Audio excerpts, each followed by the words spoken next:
bavandimwe nkunda bo mu muryango wa Padiri Mauri, Yezu Kristo akuzwe.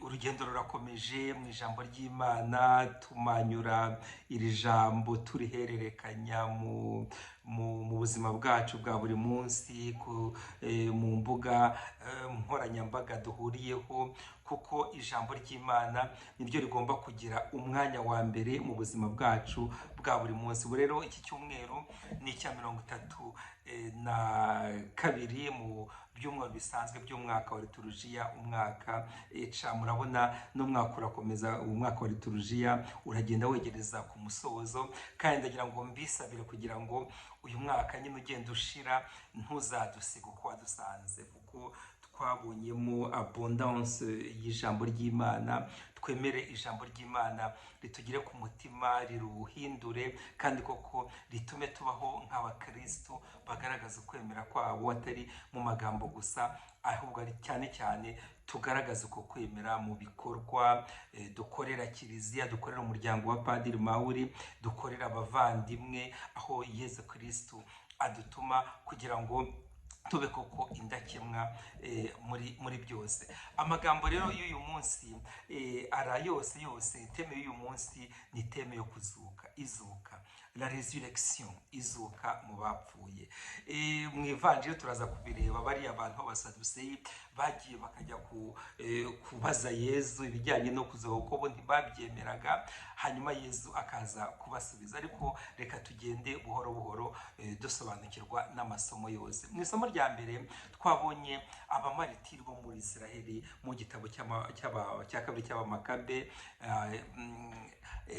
Abana 7 bagiye bari kumwe n'umubyeyi wabo, mama wabo, barabica babaziza kwemera gukurikira mu bikorwa amategeko Imana yarabahaye. kandi igihe bajyaga kubica bagenda bemeza ko Imana ya Israheli izabazura, Imana ya Israheli izabaha ingingo nshya z'abazutse igihe batazaba batatiye amategeko yayo. Kandi koko bose uko ari 7 barabamaze, barabatsembye, bakurikizaho n'umubyeyi wabo, ariko ntabwo bigeze batatira itegeko ry'Imana ryababuzaga kurya nyine ziriya nyama zanduye.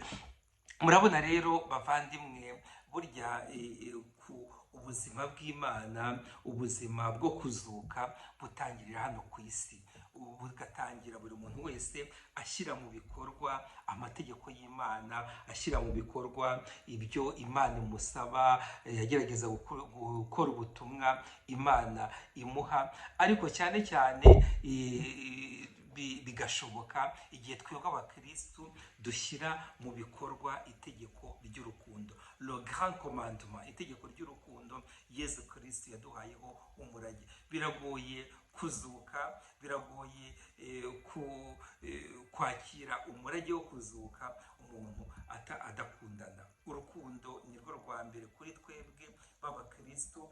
Urukundo nirwo rutuma twongera kumva yuko ubu buzima bushira, buzashira yego, ariko Imana tuzigamiye ubuzima buzahora witeka mu bwami bwayo. Kandi ubwo buzima nyine Yezu Kristo yabudusogongejeho hano ku isi, abuduhaho umurage, natwe tukagenda tubusogongeza nyine ku bandi uko Imana ibidushoboza. No mu isomo rya kabiri rero, ariko twahereye no kuri busome yo kuzirikana, aho itubwira ati twebwe iyo turangamiye uruhanga rw'Imana, iyo turangamiye ubwiza bwayo, biradushimisha cyane, kandi dushira inzara iyo turangamiye uruhanga rw'Imana. Urumva ubwo ni isengesho ry'uyu munyazaburi atubwira ko igihe dusenga, igihe turi imbere y'Imana tuyisenga, Imana itumara inzara, dushira inzara,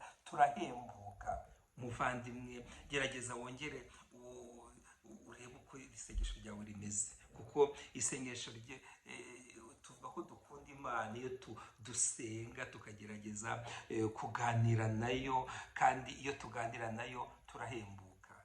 Iyo tuganira nayo tugarura ubuzima bwiza, ubuzima bukomeye, twebwe nyine dukura mu mana yacu uko yigaragaje muri Yezu Kristo.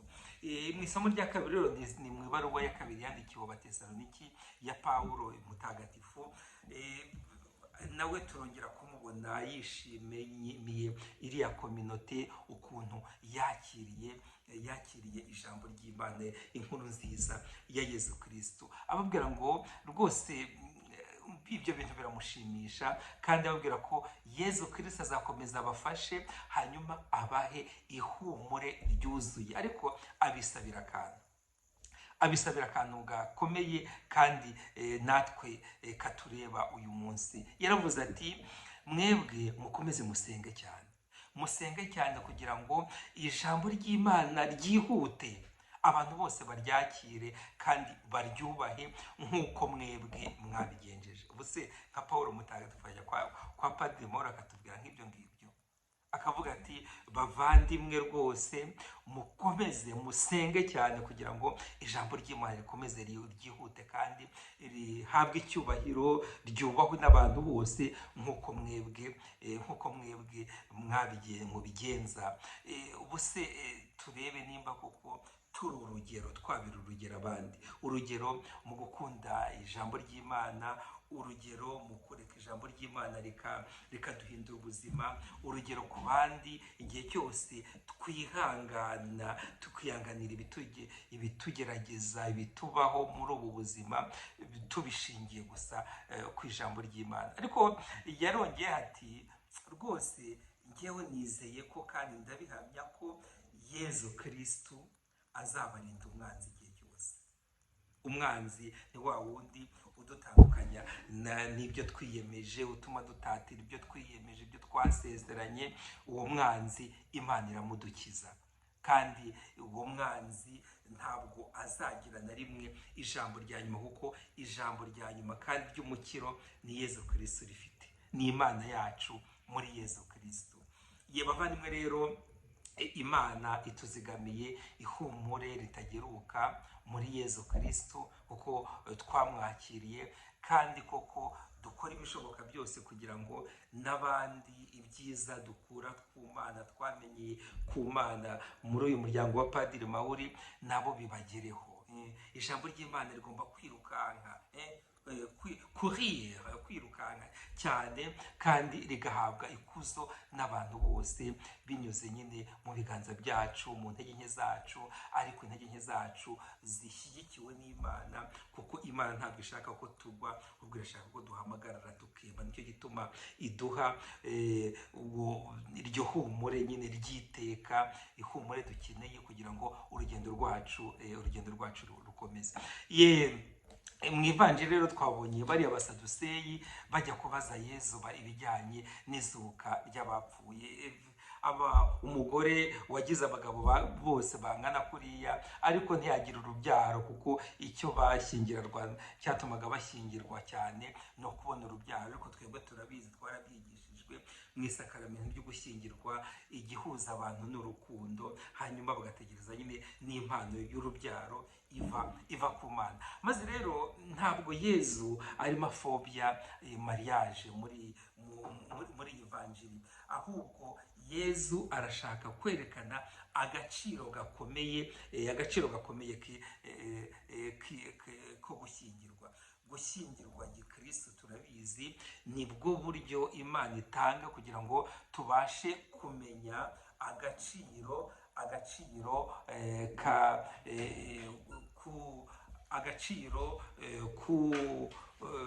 Imana yagennye mu isakaramento ryo gushyingirwa. Kandi ako gaciro kagaragazwa neza n'umugore n'umugabo bakundana nyine muri iryo sakaramento ryo gushyingirwa. Turabizi umugore n'umugabo bakundana mu isakaramento, babana bagakundana mu isakaramento ryo gushyingirwa, nibo bonyine batwereka ku buryo bugaragara bufatika urukundo Yezu Kristo akundana na Kiliziya ye. Ubwo rero cyari kigamijwe muri iyi vanjiri ni ukwerekana ko izuka ry'abapfuye ribaho. Yezu yashakaga kubwira abana b'abasaduseyi, abapfuye barazuka, izuka ry'abapfuye ribaho. abana b'isi barashaka abagore bagashaka abagabo, ariko abantu bagenewe kuzuka n'ubuzima buzahoraho iteka, ntabwo ikibashishikaza cyane ari ugushaka cyangwa ari ugushaka umugore cyangwa gushaka umugabo, ahubwo ikimirijwe imbere cyane cyane n'ubwo buzima. Urumva rero muri Yezu Kristu za vokasiyo zose zirahura, kandi iyo umuntu yagiye muri uwo mubare w'abagenewe kuzuka, ikintu cya mbere ntabwo ari etat de vie, icyiciro cy'ubuzima arimo, kuko ikiba kigamijwe no guhura n'Imana, no kurangamira Imana, hanyuma Imana nyine mugahuriramo n'abo musangiye icyiciro. Murumva ko ni ibintu byiza kandi bitubwira ukuri kw'icyo turi cyo, abana b'Imana. Mutagatifu Yohana aratubwira ati uyu munsi turi abana b'Imana, ibyo tuzaba ejo ntabwo biratangazwa.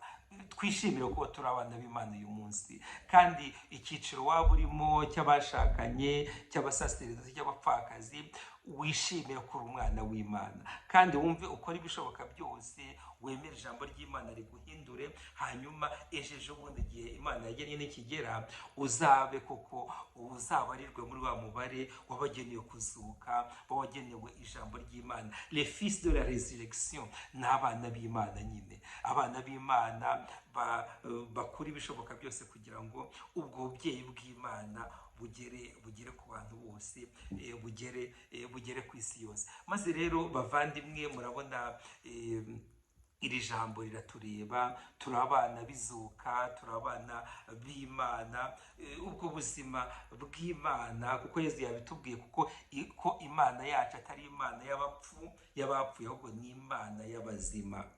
Ubwo buzima bw'Imana twahawe muri Yezu Kristu, tubusogongere twebwe ubwacu, ducurure, hanyuma tugende tunasogongeze n'abandi, basogongereho bumve ukuntu Imana yacu, ukuntu Uhoraho aryoshye, kuko Imana yacu ntabwo ari Imana y'abapfu, ni Imana y'abazima, kandi tuzigamiye ubuzima bwuzuye kurushaho ubu n'iteka ryose.